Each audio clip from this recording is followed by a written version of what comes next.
It's an ecological jewel. Lake Naivasha, just 2 hours' drive west of Kenya's capital Nairobi, attracts hordes of visitors.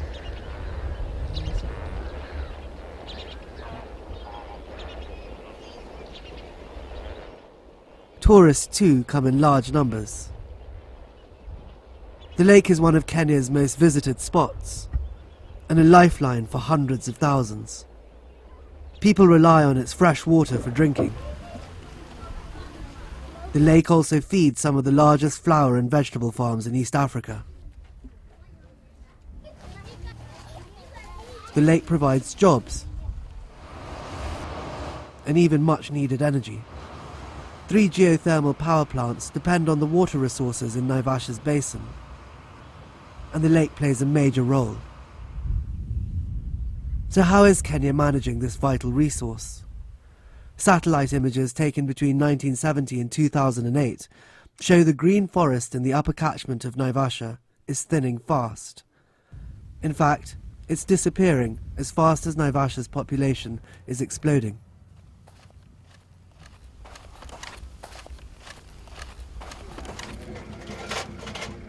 Nigel Carnelli, a tourist lodge owner, and his family have been living here for 3 generations.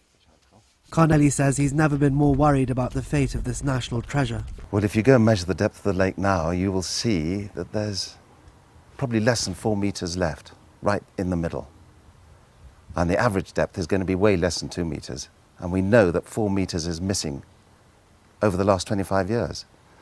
So if we've only got an average of 2 left, do the sums, and you don't have to be a rocket scientist to work out that you've got something like 8 years left. It's a worry shared by the Kenyan government and UNEP, which reached similar conclusions in their recently released Kenya Atlas.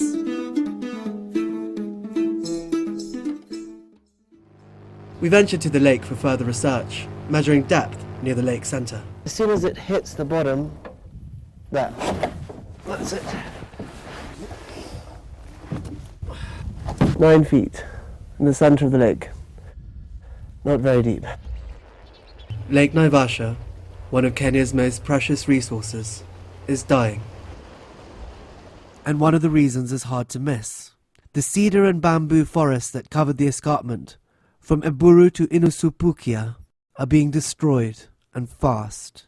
On this day we see rising pillars of smoke caused by careless coal makers who chopped down trees and lit fires that were now out of control.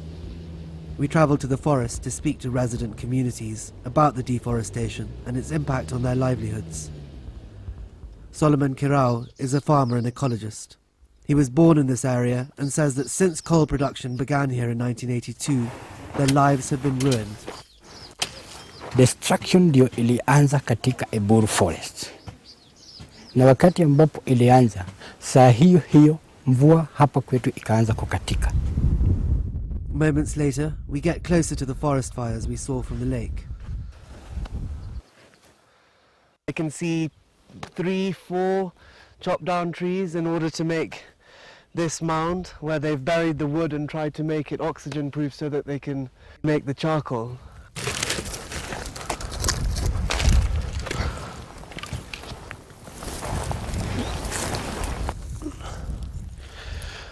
We've been walking around the forest now for about 5 hours.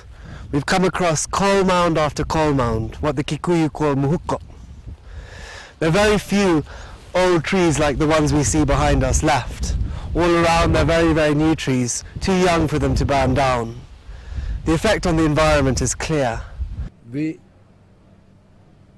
ministry that is in charge of forests and ourselves working together must continue to seek for solutions with the understanding that there is a human problem here, both socio-political and even economic, because those people basically went there to look for livelihood.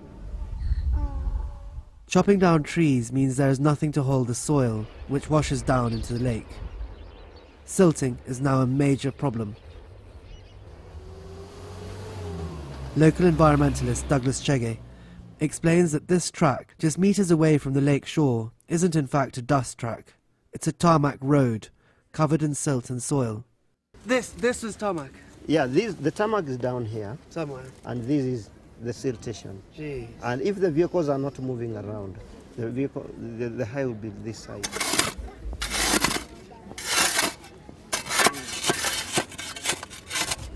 You get to this level. Yeah. Yeah. That's the width of my palm on the main road.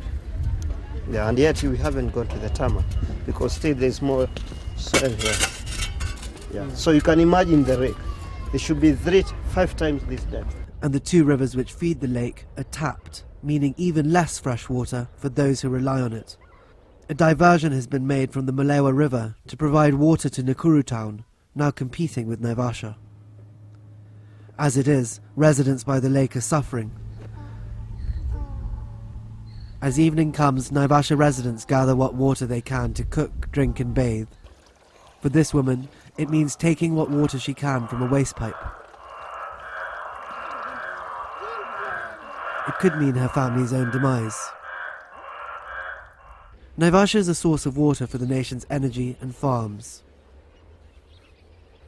It quenches the thirst of tens of thousands of lake residents, but the quality of the water is unstable.